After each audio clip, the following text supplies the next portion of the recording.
사도행전 5번째 시간입니다. 변화는 회개와 순종으로 이루어진다. 이러한 제목으로 말씀 나누겠습니다. 두 가지 제목인데, 첫 번째, 하나님이 헤아리신 회개한 3,000명이라고 하는 제목입니다. 어느 교회에 개미집이 있었습니다. 개미들은 부지런히 일을 하면서 여왕 개미의 명령을 잘 따르고 아주 행복하게 살고 있었습니다. 그러던 어느 날 교회에서 집 수리를 하게 됐습니다. 그만 개미집이 무너진다라고 하는 이야기를 듣게 되었습니다. 개미들은 슬프지만 떠나야 했습니다. 떠나기 3일 전에 여왕 개미는 개미들을 모두 모은 뒤에 이렇게 얘기를 했습니다. 여러분도 알다시피 우리는 정든 이곳을 떠나서 다른 곳으로 이사를 해야 합니다. 떠나기 전 다른 곳에 가서 살더라도 필요한 곳 있지 않겠습니까? 이제 3일 동안 각자 음식을 준비해 오시고 또 한 가지 가장 값진 물건을 하나씩 꼭 가지고 오시기를 바랍니다. 그렇게 이야기를 했습니다. 그래서 개미들은 식량을 모읍니다. 그리고 저마다 값진 물건을 하나씩 다 구해가지고 옵니다. 뭐 금조각도 갖고 오고 예쁜 보석도 갖고 오고 재미난 장난감 같은 것들도 갖고 오는 것이죠. 자, 그런데 모든 개미와 여왕 개미의 눈길을 끈 것이 하나 있었는데, 아주 작은 소년 개미가 가져온 아주 가느다란 실과 같은 것인데, 희한하게 오색 찬란한 빛이 반사되어 너무나 아름다운 것이었습니다. 여왕 개미가 소년 개미에게 묻습니다. 아니, 도대체 이 오색 찬란한 실과 같은 가느다란 이 실은 무엇이고 어디서 구했냐? 그렇게 묻습니다. 그랬더니 소년 개미가 말합니다. 제가 교회 안으로 들어갔을 때 어떤 어른이 기도를 하고 있었습니다. 근데 그 모습이 하도 진지해서 아주 한참 동안 바라보고 있었습니다. 근데 그분은 자신의 잘못을 자백하고 하나님께 용서를 빌면서 아주 뜨거운 눈물을 흘리는 것이었습니다. 그런데 그분이 흘렸던 그 뜨거운 눈물이 그분의 발 아래에 있던 머리카락에 떨어지더니 이렇게 아름다운 빛이 난 것이죠. 너무나 아름다워서 그 빛이 너무나 소중해서 제가 이것을 가지고 온 것입니다. 그렇게 이야기를 했죠. 여러분, 가만히 한번 생각해 보십시오. 이 땅의 교회를 교회되게 하는 것, 정말 성도를 정말 성도되게 하는 것이 과연 무엇인가? 그 진정한 출발은 회개가 아닐까? 아멘? 회개죠. 여러분, 오늘 본문은 정말 놀라운 모습을 우리에게 보여주고 있습니다. 베드로가 성령의 충만을 받고 진리를 깨닫고 담대히 설교를 합니다. 오순절 성령 강림의 역사적인 의미가 무엇인지를 이야기해주고 있습니다. 이 성령의 강림은 창세전 하나님께서 인류를 구원해 주시기 위해서 미리 계획하신 것이다. 그리고 성자 예수님께서 이 땅에 구원의 문을 열기 위해서 길을 여시기 위해서 십자가와 부활을 통해서 이루어 놓으신 구원의 길이고, 그가 승천하시고 나서 바톤 타치하시고 나서 성령께서 임하심으로 말미암아 열어놓으신 것이다. 초청하신 것이다.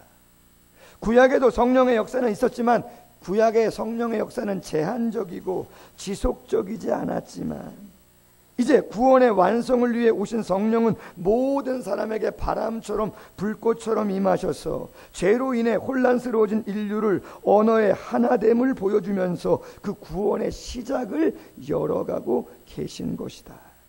하나님은 그를 무덤 가운데 두실 수 없어서 부활시켜 주셨고, 그리고 승천하사 하나님 우편에 앉아 계신 것이다. 그런데 중요한 것, 설교의 핵심 마지막은 2장 36절, 이스라엘 온 집은 확실히 알아라. 너희가 십자가에 못 박은 예수를 하나님이 주와 그리스도가 되게 하셨다. 할렐루야. 여러분, 베드로의 설교의 요지 가운데 가장 중요한 대목은 예수는 하나님의 아들 주 그리스도라고 하는 것이에요. 그런데 그 주 그리스도 예수님을 너희가 어떻게 했다는 거예요? 지금 어떻게 했다고요? 십자가에 못 박여 죽였다는 거예요. 누가? 너희들이. 다시 말하면 죄송하지만 당신네들이 다 살인자입니다. 당신들이 다 사형자입니다. 사형에 마땅한 사람들입니다. 살인자입니다. 그런 이야기를 하고 있는 것이죠. 그러자 37절 오늘 본문에 말하는 것이죠. 그 말을 듣고 마음에 찔려. 형제들아, 우리가 어찌할꼬? 여러분, 마음에 찔린다는 거는 양심에 가책받았다. 아, 내가 잘못했네. 이 정도의 감정적인 그러한 이야기가 아니고요. 관통하여 뚫리다. 화살이 가슴에 박혀서 얼마나 세게 박혔으면 가슴을 관통해서 그 심령이 괴롭고 고통스러운 상태를 찔려라고 하는 단어로 표현하고 있는 거예요. 큰일 났다. 정말 죽겠구나. 내가 이러면 안 되는데 내가 잘못한 것이구나. 내가 정말 큰 죄를 진 거구나. 마음으로 고통스러워 하고 있다는 거죠. 그러면서 그럼 우리가 어떻게 하면 좋겠느냐? 그렇게 이야기를 하고 있는 거예요. 여러분, 잘못을 용서받는 가장 확실한 것은 뭡니까? 그렇죠. 잘못을 용서받는 가장 빠른 방법은 회개를 하는 것이죠. 말씀드렸어요. 오늘 본문의 회개는 잠깐 감정으로 뉘우치는 그 정도가 아니죠.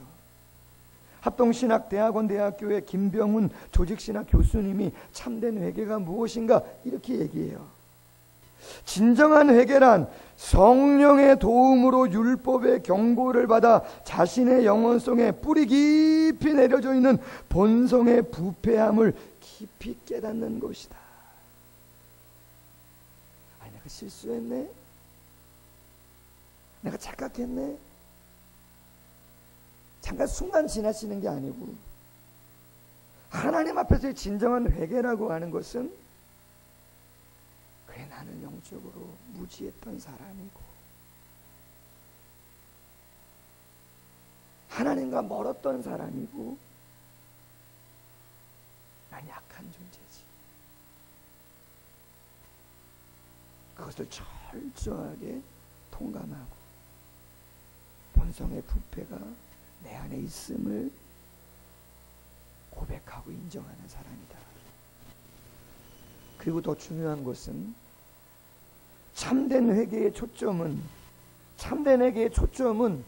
통회하고 자복하는 것뿐만 아니라 그리스도 안에서 발견한 대속의 은총을 감사하며 거룩함을 열망하는 경건에 있다. 할렐루야.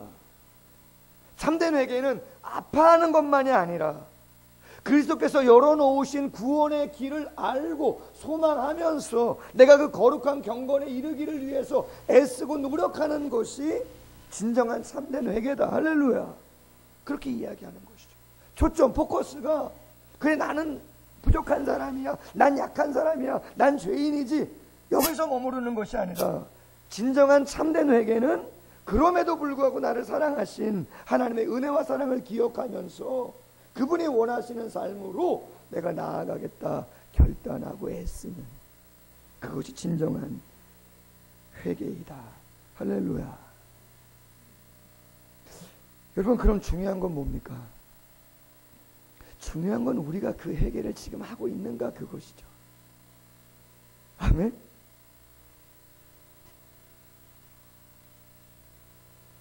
뭐 두 가지 생각할 수 있어요.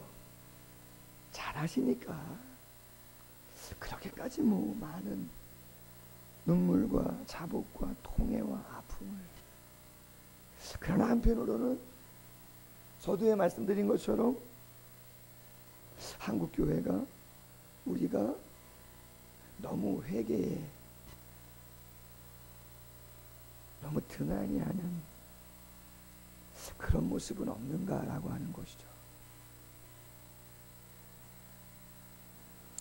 여러분, 한 번만 회개하면 끝납니까? 다시는 예수님의 십자가로 인해서 회개하지 않아도 되는 겁니까? 그렇게 얘기하는 사람들은 누구죠? 그렇죠. 이단 중에 구원파라고 하는 사람들. 그 사람들은 그렇게 이야기를 하죠. 예수님은 산상수훈, 주기도문 가르쳐 주시면서 이렇게 말씀하셨죠. 마태복음 6장 12절, 우리가 우리에게 죄 지은 자를 사하여 준 것 같이 우리 죄를 사하여 주옵시고. 더 깊은, 더 완전한, 다른 사람은 죄라고도 생각되지 않는, 다른 사람은 아무런 이야기도 하지 않는 그런 것까지도 하나님 앞에서 조금 더 온전해지고자 애쓰는, 할렐루야, 그것이 우리가 감당해야 될 것이다, 그런 이야기죠. 베드로가 계속해서 권면합니다. 40절, 또 여러 말로 확증하며 권하여 이르되 너희가 이 패역한 세대에서 구원을 받으라. 어떠한 세대요? 패역한 세대, 진실을 거부하고 항상 왜곡하게 받아들이는 사악한 심령의 상태. 누구겠어요? 바리새인이죠. 종교 지도자들이죠. 예수님이 정확하게 이야기하심에도 불구하고 항상 곡해해서 듣죠. 자기들은 아무런 문제가 없다고 항상 이야기하죠. 열심을 내고 있다고 이야기하죠. 듣지 않죠. 그럼에도 불구하고 41절 말씀에 보니까 그 말을 받은 사람들이 있어요. 여러분, 베드로의 말씀을 받았다는 건 어떤 의미예요? 회개했다는 거죠. 인정했다는 거예요. 할렐루야. 여러분, 제가 그런 바람을 좀 가져도 되겠습니까? 여러분이 제가 설교하는 이 설교를 아멘으로 받고 다른 사람과 비교해보면 절대 회개거리가 아님에도 불구하고 하나님이 나에게 조금 더 원하시는 것이 무엇인지 알기 때문에 내가 그 수준에 올라가지 못한 것 때문에 아파해서 소리를 내지 않는다 할지라도, 드러나지 않아도 그 소년 개미가 정말 진중한 마음으로 아무도 없는 곳에 와서 간절한 마음으로 뜨거운 눈물을 흘려 그 실 한 털구가 찬란한 우색빛으로 바뀌는 그러한 변화를 가져다 주는 그런 감동을 여러분이 결단할 것이라 기대해도 되겠느냐, 이런 얘기죠. 아멘. 여러분, 그런 성도가 한국교회에 있다면, 그런 성도가 사랑을 그리는 교회, 제 자신도 마찬가지겠지만 제 자신이 그런 목사라면요, 여러분 걱정 안 하셔도 되는 거예요. 아멘. 걱정 안 하셔도 되는 거죠. 걱정할 게 뭐 있습니까? 상식을 뛰어넘는 거룩한 수준이 마음속에 있는데 걱정할 게 뭐가 있겠습니까? 베드로의 설교로 성도의 수가 하루에 3,000명이 됐다는 거예요. 저희 교회가 속해 있는 노예가 수원노예인데요, 100교회 정도 됩니다. 3,000명 정도 출석하는 그러한 교회는 한 교회, 두 교회, 청장년 한 교회 정도, 몇십 년 된 교회입니다. 그럼 많아요, 적어요? 많죠. 근데 여러분, 하나님이 이 숫자를 헤아리셨다는 거예요. 3,000명. 근데 여러분, 재미난 것은 지금 오순절 절기 때입니다. 예루살렘 성 안입니다. 예루살렘 성 안에 당시 몇 명이 거주했는가? 약 5만 명 정도가 예루살렘 성 안에 거주했다고 이야기합니다. 그럼 절기 때는 몇 명 정도가 모이나? 먼 곳에서 각처에서 오는 디아스포라가 몇 명 정도 되는가? 보통 3배에서 4배예요. 그럼 보통 5만 명이면 3배면 15만, 4배면 20만. 여러분 15만 명에서 20만 명 중에 몇 명이 베드로의 설교를 마음으로 받았다고요? 3천 명이라는 거예요. 의미가 두 가지죠. 하나는 6분의 1 정도만 그 말씀을 받고 나머지는 그 말씀을 받지 않았다는 거예요. 죄송한 얘기지만 회개하지 않았다는 것이죠. 또 한 가지는 그럼에도 불구하고 3천 명이나 되는 성도들이 그 말씀을 받았다는 것입니다. 할렐루야.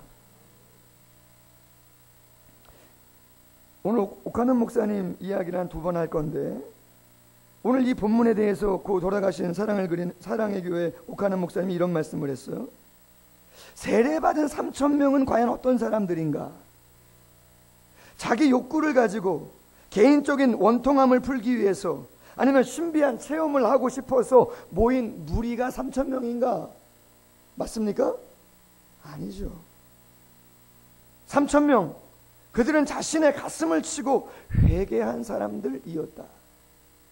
하나님이 주목하시고 헤아리신 것은 오직 회개한 3천 명뿐이었다. 하나님은 회개하는 사람을 가장 귀하게 보시기 때문이다. 회개가 사라진 오늘, 이 시대의 교회를 우리 모두 걱정해야 되는 줄로 믿습니다.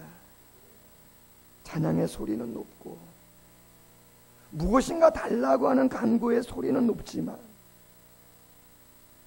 우리 마음을 찔러 화살이 박혀 관통해서 그때 느끼는 고통처럼 나의 약함과 죄악 때문에 정말 내가 그러나 할 수 없어서 주님이 죽어주신 것이지만, 그럼에도 불구하고 우리를 회개 가운데 나오도록 주님은 초청하고 계신 줄로 믿습니다. 오 목사님이 이렇게 말씀합니다. 남의 교회를 비판할 필요도 없고 다른 사람에 대해 이러쿵저러쿵 말할 필요도 없습니다. 나부터, 우리 교회부터 회개가 약하고 눈물이 마른 것을 봅니다. 아픈 곳을 찌르면 거부 반응을 보이는 자기 중심적인 신앙생활, 말씀 앞에 전적으로 순종하려는 자세보다는 오히려 자기 생각을 내세우려고 하는 은근한 교만 같은 것이 살아있다면 그 교회는 아직 멀었습니다. 만약에 제가 그런 자세를 갖고 있다면 멀은 것이라는 것이죠. 설교를 준비하다가 초등학교 때 선생님 한 분이 기억났습니다. 담임 선생님을 하신 적은 없던 것 같아요. 교무주인 선생님이셨어요. 성씨가 조씨세요. 무자 평자, 조무평 교무주인 선생님. 혹시 기억하시나 몰라요, 우리 홍 집사님들. 초등학교 같이 나오셨는데. 몰랐던 뭐 제가 막내니까 그때 오셨는지도. 근데 기억나는 모습은요, 어린 제가 봐도 체구가 작으셨어요. 그렇게 조무평 선생님이. 그리고 항상 이렇게 꺼부정하게, 저도 허리를 좀 안 피는 편인데, 그리고 항상 메모지를 자주 갖고 다니셨어요. 교무주인 선생님이라 그러셨는지. 근데 한 번은요, 제가 뭔가 잘못을 했어요. 근데 숨기려고 하는 거 아닙니다, 여러분. 할렐루야.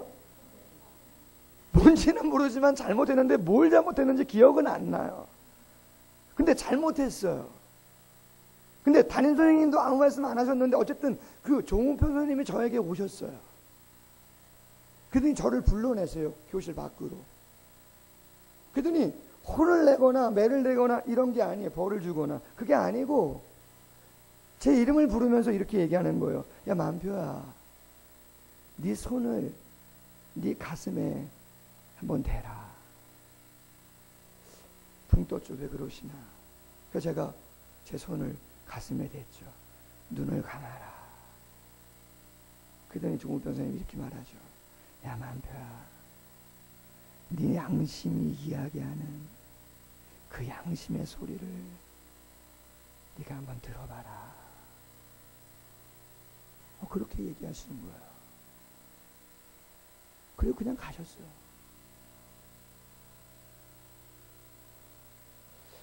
지금도 제가 무슨 어떤 잘못을 했는 것은 기억 안 납니다. 그러나 다른 건 다 잊어졌는데 그 외소했던 조무평 선생님께서 저에게 오시더니 야 만표야, 네 손 가슴에 조용히 한번 대보고 네 양심이 이야기하는 그 소리 한번 들어봐라 이야기하시더라고요. 여러분, 제가 그 양심의 소리를 듣고 선생님께 죄송하다고 이야기하고 잘못한 일이 무엇인지는 모르지만 내가 변화를 이루었다면 성공한 사람인 줄로 믿습니다.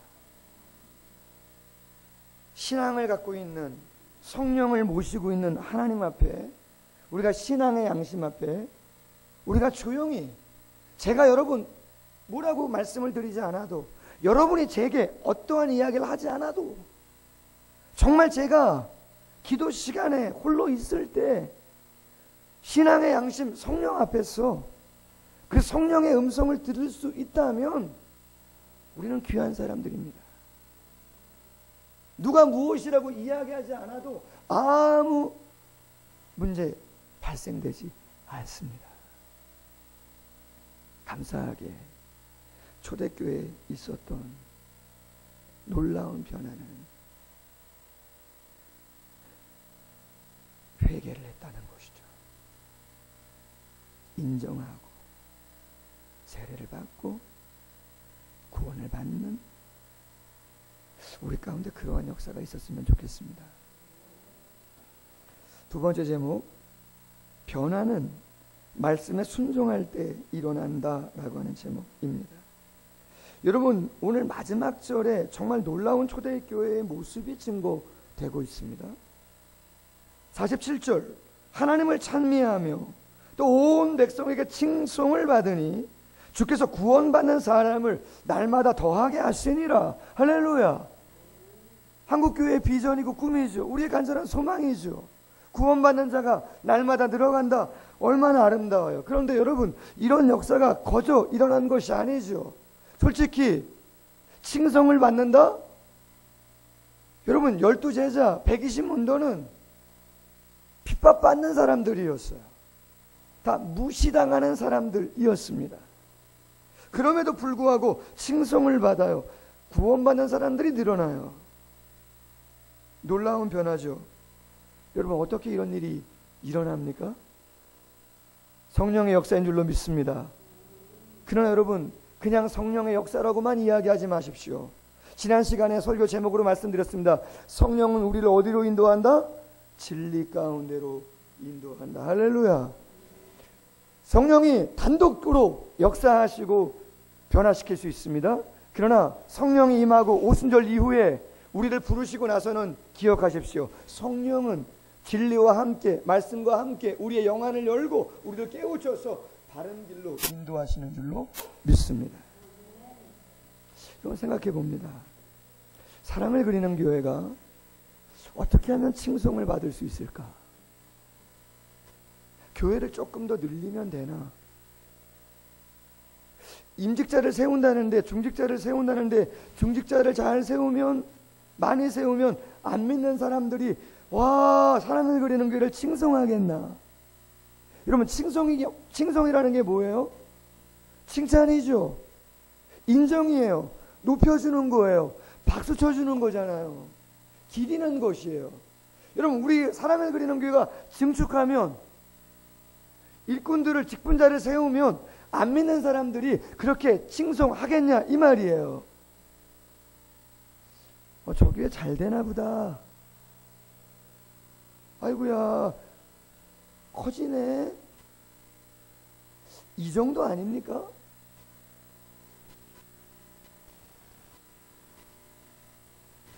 여러분, 수독사가 잘 된다고 생각해 보세요. 건물도 막 짓고 스님들도 점점 많아진대. 오가는 사람들도 점점 많아진대. 그럼 여러분들이 칭송하실 겁니까? 그건 아니잖아요. 칭송은 세상과 다른 무엇인가가 있을 때 나오는 것이죠. 오늘 점심 식사를 준비하시는 분들이 이런저런 이야기들을 하시다가 제가 우연찮게 듣게 됐어요. 오늘 점심 꼭 좀 드시고 가십시오. 삼계탕입니다. 미리 대비하시라고. 근데 그걸 준비하시는데 이웃들 중에 어른들이 계셔서 초청을 하신 거예요.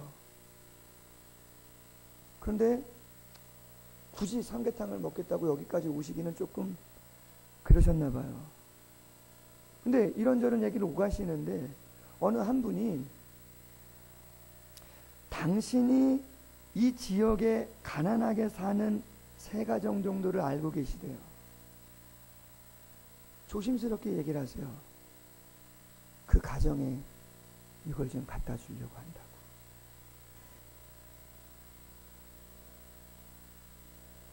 돕고 계시다는 거죠. 아마 모르긴 몰라도 전도를 하셨었나 보죠. 그랬더니 그분이 얘기하시더래요. 작년 겨울에 사랑을 그리는 교회가 담가준 김장김치, 매년 담가준 김장김치 너무 잘 먹고 있다고. 몇 폭이 안 되죠. 쓰레기를 줍죠.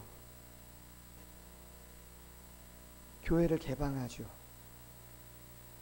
주차를 시키죠. 화장실도 오픈하고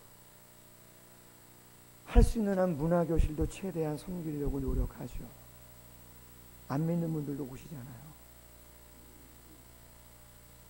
과연 교회가 어떻게 칭송을 듣나? 어떻게 날마다 구원받는 자의 수가 늘어날 수 있나? 그건 하나님의 말씀대로 우리가 그 말씀에 순종하고 그 말씀을 따라가다 보면 그런 칭송은 저절로 오게 되는 것인 줄로 믿습니다. 여러분, 오늘 말씀을 잘 보십시오. 2장 37절, 그들이 이 말을 듣고, 여러분 이 말은 어떤 말이겠어요? 베드로가 증거한 메시지겠죠. 40절, 또 여러 말로 확증하며 권하여, 여러 말로 확증하며 권하여. 41절, 그 말을 받은 사람들은 그렇게 살아야겠구나, 그렇게 결단해야겠구나, 내가 변화를 시켜가야겠구나, 도전해야겠구나, 그렇게 결단한 사람들은 42절, 그들이 사도의 가르침을 받아. 아멘. 여러분, 집에 돌아가셔서 초대교회 베레아 교인들처럼, 이단 말하는 거 아니에요? 초대교회 베레아 교인들처럼 홍만표 목사가 설교한 내용이 오늘 본문의 요지인지 아닌지, 잘못 해석한 것이 있는지 없는지를 살펴보십시오. 아멘. 그리고 그 다음은 여러분이 결정하셔야 되는 것이죠. 15만 명, 20만 명, 작게는 고운 가루 에바 10분의 1, 조금 많게는 비둘기, 조금 크게는 양과 염소, 심지어는 송아지를 잡아서 오순절 절기 때 하나님께 제물로 수많은 사람들이 가지고 왔습니다. 오늘처럼 예배했다는 것이죠. 한국교회 800만, 700만 성도들이 11시 예배, 9시 예배, 오후 예배 많은 사람들이 와서 예배를 했다는 것이죠. 그런데 하나님께서 헤아린 숫자는 몇 명이라는 거예요? 3,000명이라는 것이죠. 6분의 1만 하나님께서 받으셨다는 것이죠. 그럼에도 불구하고 3,000명이 하나님의 말씀을 받아 회개하고 순종했어. 그 길을 따라야겠다 결정하고 내 생각, 내 감정, 내 경험이 있음에도 불구하고 안 되겠구나. 순종해야지. 여러분, 우리가 믿고 있는 이 말씀은 우리의 생명을 걸어놓은 말씀인 줄로 믿습니다. 제 마음속에선 그랬잖아요. 야, 홍 목사, 너 어머님 살아계실 때 효도해야지. 이 녀석아, 너 어머님 살아오신 거 몰라? 너 그러면 신학교 가면 안 되는 거지. 충성하고 헌신해야지. 어머님을 위해서 효도해야지. 무슨 얘기하고 있는 거야? 신학 주의 길? 여러분, 죄송하지만 어머님보다는 주의 일을 1순위에 두고 여기까지 왔습니다. 무엇 때문에 여기까지 왔습니까? 하나님 말씀이다 여기까지 온 줄로 믿으시기 바랍니다. 우리 애들도 배우고 싶은 거 많고 하고 싶은 거 많았습니다. 개척 안 하고 담임 갔으면 아마 모르긴 몰라도 기본적인 것들은 다 해주지 않았을까. 그러나 3년 동안 아무것도 못 해줬습니다. 왜 그렇게 하는 것이죠?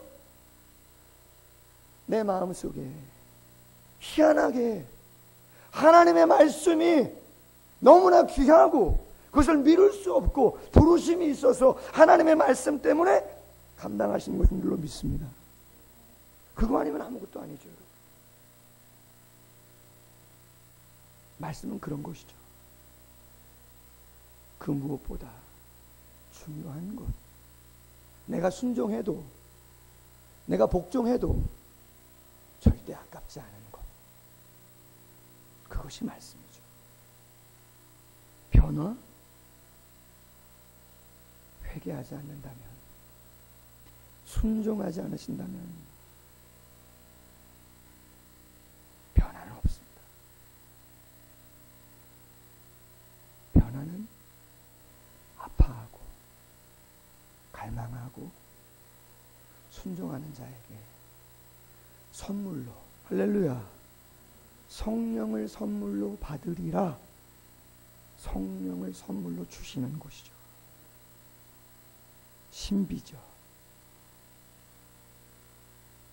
교회는 많습니다. 목사도 많고 성도님들도 많으시죠. 왜 힘을 잃습니까? 왜 세상 사람들부터 손가락질 받습니까? 많은 이유가 있겠지만 회개의 눈물이 교회에서 말라가고 있는 것이죠. 한 가지 이야기 더 하고 마치겠습니다. 고옥하는 목사님이 이런 말씀을 하셨어요. 오늘날 예배에서 설교자가 이런 식으로 설교를 한다면 제가 했던 것처럼 회개하셔야 됩니다. 집사님, 돌이키셔야 됩니다. 순종하셔야 됩니다. 너희가 예수를 주 되시고 그리스도 되신 분을 십자가에 못 박은 거 아니냐, 그렇게 책망하면서 이야기한다면 그런 얘기죠. 도대체 몇 사람이나 그 자리에 남아있을까요? 너희가 잘못한 것이라고 하면서 책망한다면 말이죠. 오늘날 현대인들은 어떤 면에서는 너무나 나약하다고 말할 수 있습니다. 누가 그렇게 만들었습니까? 자녀가 편식을 하는 것은 부모가 편식하도록 내버려 두기 때문이 아닙니까? 자녀가 잘못한 것도 있지만 누가 편식을 방조한 거예요? 부모가. 부모 책임이 더 크다. 오늘날 현대교회가 너희 가! 라고 하는 말을 감히 못하는 이유는 설교자들이 그렇게 만들었기 때문입니다. 그래서 자복해야 할 죄 중에 하나가 목회자의 죄라고 생각합니다. 목회자라면 이 문제를 놓고 굉장히 두려워해야 합니다. 이것이 심해지면 소경이 소경을 이끄는 결과를 낳습니다. 마땅히 회개해야 할 죄를 바로 지적하지 못하는 강단은 이미 힘을 잃어버린 강단입니다. 회개하고 돌아온 3,000명은 직접 예수를 십자가에 못 박아 죽이고자 소리친 사람들일 수도 있는지 모릅니다.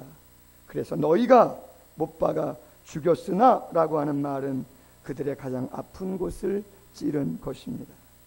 베드로의 설교는 그들을 괴롭게 만드는 설교였습니다. 어떻게 만드는 설교요? 괴롭게 만드는 설교.